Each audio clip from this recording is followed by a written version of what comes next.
You got to speak on up. I mean, I can't keep... All the little funny little... Okay, but I didn't expect you to be talking about children. Huh? I wasn't... Well, I'm trying to get you to talk... Why would I...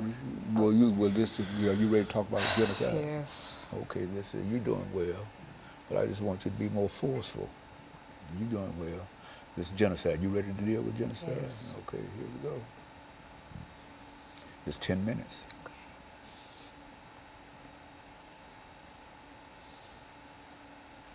Give me some study you studied about on this reference to this. You doing right. You doing all right. I just want to feel star performance. That's what this is all about. This is about to start on.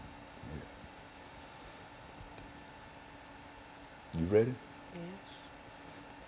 Wake up. Here it comes. Get ready.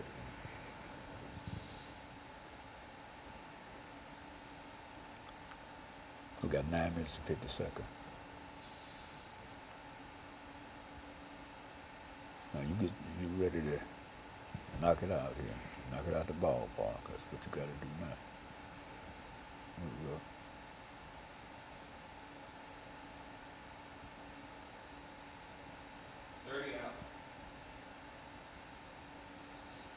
Wake up, wake up. The camera's on you now.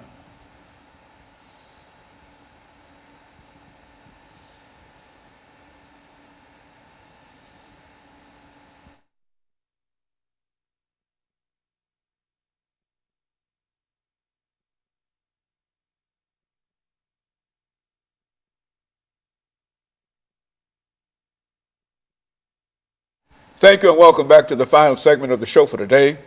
We're talking to Alana McLaughlin, and she's giving us some information in reference to world inhumanities and genocide.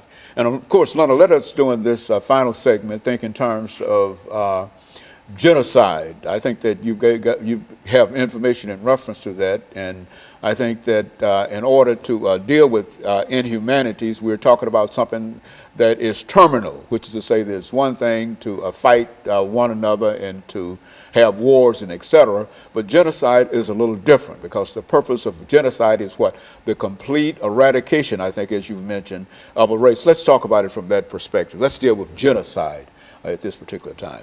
Well, if you're just tuning in previous segments I talked about what the difference between world inhumanities and genocide was.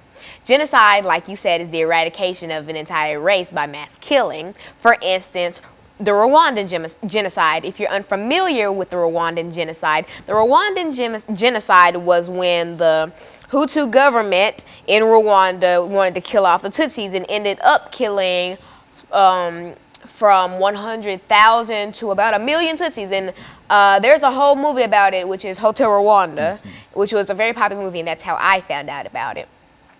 The biggest core difference between genocide and world inhumanities is basically perception, because not all the times that bad things happen can you actually ask the perpetrator, hey, why'd you do this? So if it looks like genocide, we're going to classify it as genocide, and if it doesn't, then it's just a world inhumanity. And I don't want to say just to kind of make it seem smaller than it is. It's still a great issue in the United States, and world inhumanities are way more frequent than genocide. Like I mentioned in the last segment, bullying is a world inhumanity, and you may not think it is because it's not great scale or all that, but it still is because it's teasing, taunting one another, hurting each other, and that's a world inhumanity.